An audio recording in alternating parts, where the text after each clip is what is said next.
Notification का मामला ये है कि वो एक आईनी तरमीम उन्होंने कर दी, लेकिन उसमें कुछ आर्मी एक्ट में कुछ चीज़ें चेंज हुई। इसी तरीके से जो बाकी मामलात हैं एयरफोर्स के या नेवी के, उनको भी तो देखना होगा ना।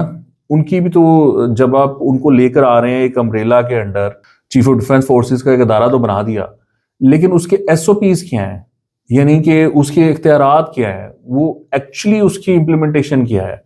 ये तो फिर वही ज्वाइंट चीफ ऑफ स्टाफ वाला वो होता हो गया ना, जिसके पास कुछ करने को ही नहीं है। तो उसकी जो हैयत है, उसकी जो जॉब डिस्क्रिप्शन है, वो किस तरह तय होगी, आप समझ रहे हैं।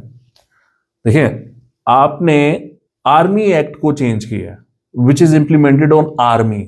नेवी का ऊपर जो आपने आर्मी एक्ट में चीजें चेंज की हैं, उसका कोई इंप्लीमेंटेशन नहीं है। यानी हमने सीडीएफ का जो दायरा बना दिया है, उसका नेवी के अंदर किस तरह उसकी इंप्लीमेंटेशन होगी। ये नेवी को जो ऑर्डर्स दिए जाएंगे सीडीएफ की तरफ से, वो क्यों मानेगी वो ऑर्डर्स, और या एयरफोर्स क्यों मानेगी।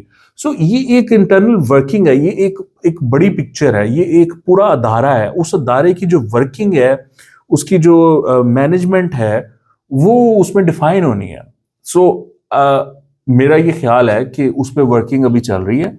आई थिंक एक दो दिन में इस पे पार्लियामेंट में बहस होगी, कोई ना कोई उसमें तरमीम होगी, कुछ चीज़ें सामने आएंगी, और फिर इवेंचुअली शायद एक आधी तकरीब हो, और उसमें जो चीफ ऑफ डिफेंस फोर्सेस हैं उनके ओहदे की अनाउंसमेंट हो जाए, कि तकर्री की अनाउंसमेंट हो जाए, नोटिफिकेशन आ जाए कि जी ये साहब है, जो कि ऑब्वियसली आर्मी चीफ हैं, तो उनको वो दिया जाए। तो आई थिंक ये इस तरह करके कोई इसका ना वो शक्ल निकल आएगी।